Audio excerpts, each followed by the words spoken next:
हिंदू सनातन धर्मना 4 पीठ पैकी દ્વારકા શારદા પીઠના જગતગુરુ શંકરાચાર્યજી પાલનપુરના મહેમાન બન્યા હતા, જેઓએ ધર્માંતરણ મુદ્દે કડક કાયદાની જરૂર હોવાનું જણાવી ગૌ માતાને રાષ્ટ્રીય પ્રાણી જાહેર કરવાની માંગ કરી હતી। રાજસ્થાન મહાધર્મસભામાં જઈ રહેલા દ્વારકા પીઠના શંકરાચાર્ય સ્વામી શ્રી સદાનંદ સરસ્વતીજી મહારાજે પાલનપુરમાં પાવન પગલાં કર્યા હતા। તેઓની પાલનપુરની નંદનવન સોસાયટીમાં રહેતા વિજયભાઈ પુરોહિતના ઘરે પધરામણી કરી હતી, જ્યાં પુરોહિત પરિવારે તેઓનું ભવ્ય સામયું કરી પાદુકા પૂજન કરી ધન્યતા અનુભવી હતી। આજે અત્યંત હર્ષ સાથે મને થાય છે ગણપતિ દાદાની કૃપાથી આ જગતગુરુ શંકરાચાર્યજી રાજસ્થાન ધર્મસભા મહાધર્મસભા સંબોધવા જઈ રહ્યા હતા અને મારે એમના જોડે પ્રાથમિક મુલાકાત થતાં એમની કૃપા બની અને એમણે પાલનપુર આવવાનું મને સેવા કરવાનો પાવન પાદુકા પૂજનનો લાભ મળ્યો। એ બદલ હું જગતગુરુ શંકરાચાર્ય દ્વારકાધીશનો અને પાલનપુરની પબ્લિકનો સહર્ષ આભાર માનું છું કે એમણે આ બધાએ ધર્મસભાને સંબોધતા અહીંયા બી સંબોધન કર્યું અને અમને જે લાભ મળ્યો એ બદલ સર્વનો જય શ્રી કૃષ્ણ। આ પ્રસંગે ઉપસ્થિત ભક્તજનોને આશીર્વચન પાઠવતા જગતગુરુ શંકરાચાર્યએ જણાવ્યું હતું કે મનુષ્ય દેહ મળવો એ જ મોટો ચમત્કાર છે। તેઓએ આભાસી સુખો પાછળ દોડવાના બદલે ધર્મનું પાલન કરવા ઉપર ભાર મૂક્યો હતો। તેઓએ હિન્દુ સનાતન ધર્મની મહત્તા સમજાવી લોકોને ધર્મની રક્ષા કરવા અનુરોધ કર્યો હતો।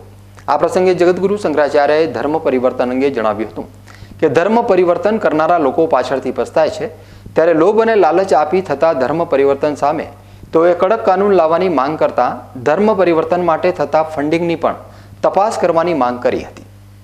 आपने जो प्रश्न किया है धर्म परिवर्तन के संबंध में, तो हमें पहले अपने धर्म के संबंध में समझना चाहिए। अपने धर्म के संबंध में समझना चाहिए। धर्म परिवर्तन करने वालों को यह ध्यान देना होगा कि हम जिस धर्म में पैदा हुए, जिस जाति में पैदा हुए, जिस देश में पैदा हुए, वहाँ क्या दोष है। गुण और दोष का ज्ञान प्राप्त किए बिना कोई कैसे परिवर्तन कर सकता है। यदि हम हिंदू हैं और हिंदू धर्म को छोड़ कर के दूसरे धर्म में जा रहे हैं, तो पहले तो हिंदू धर्म के दोष बताने पड़ेंगे। तो हिंदू धर्म में दोष हैं, ये दोष का निर्णय करने की, गुण और दोष का निर्णय करने की परिपक्व बुद्धि है क्या उनके पास? नहीं है, सीधी बात है। जहाँ जा रहे हैं वहाँ क्या सुरक्षा है आपकी कि जो प्राप्त करने के लिए आप वहाँ जा रहे हैं, परिवर्तन कर रहे हैं, आपकी इच्छा वहाँ पूरी हो जाएगी। जहाँ आपका जन्म हुआ, जो रक्त आपके शरीर में प्रवाहित हो रहा है, उसका त्याग आप कैसे कर सकते हैं? कोई अपनी मातृभूमि का त्याग कैसे कर सकता है? कोई अपने माता पिता को नहीं छोड़ सकता है, अपने लहू को नहीं बदल सकता है, तो धर्म कैसे बदल सकता है?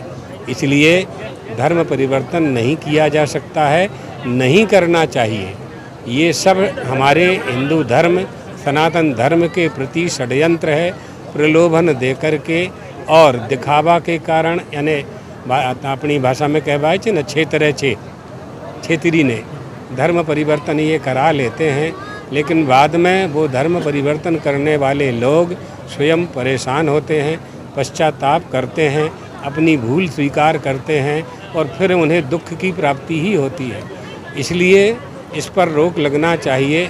जो सामाजिक संस्थाएं हैं, जो मठ मंदिर हैं, जो NGO हैं, जो समाज सेवी लोग हैं, उन सबको इसकी ओर ध्यान देना होगा और शासन को भी ध्यान देना होगा।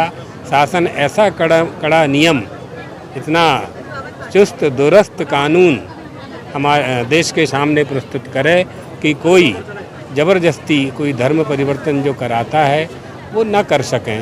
लोभ के बल पर धर्म परिवर्तन करने के लिए धन कहाँ से आ रहा है, फंडिंग कहाँ से हो रही है, तो उस पर भी विचार होना चाहिए। उनकी भी जांच होना चाहिए कि इतना बड़ा धन, इतना बड़ा धर्म परिवर्तन का प्रोजेक्ट ये अभियान चलाते हैं, तो इस अभियान के पीछे कौन लोग हैं, वो कौन सी संपत्ति है, वो कहाँ से आ रही है, कहाँ से आ रही है, कौन ला रहा है। तो इन सब बातों पर विचार होना चाहिए। इस समय हमारे देश में शासन राष्ट्र के और समाज के अनुकूल है, समाज के और देश के हित में कार्य हो रहे हैं। इस कार्य में भी जागृति लाने की आवश्यकता है।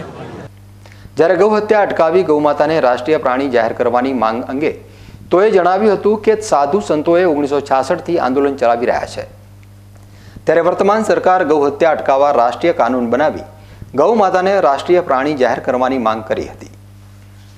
घोषित होना चाहिए गौ माता, ये 1966 से, बल्कि उसके पहले से ये मांग है।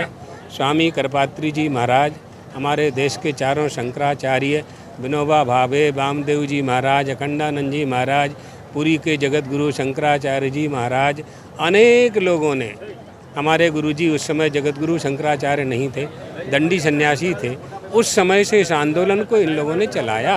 1966 में दिल्ली में बहुत बड़ा एक आंदोलन हुआ, बहुत बड़ा आंदोलन हुआ और उसमें उन्होंने यह मांग रखी थी, जब राष्ट्रीय पक्षी हो सकता है, राष्ट्रीय पशु हो सकता है, राष्ट्रीय टाइगर हो सकता है, राष्ट्रीय मोर हो सकता है, राष्ट्रीय नदी हो सकती है, तो गौ माता राष्ट्रीय क्यों नहीं हो सकती हैं? बिल्कुल हो सकती है। करना चाहिए, करने की निष्ठा होनी चाहिए। और इस शासन से, वर्तमान शासन से हम लोगों को अपेक्षा भी है। जैसे गुजरात में गौहत्या बंद कानून बना हुआ है, तो उससे काफ़ी कुछ चोरी से कुछ होता है, लेकिन काफ़ी कुछ अंकुश लगा हुआ है। इसी तरह से यह कानून पूरे देश में, यानी भारत सरकार की ओर से बनना चाहिए।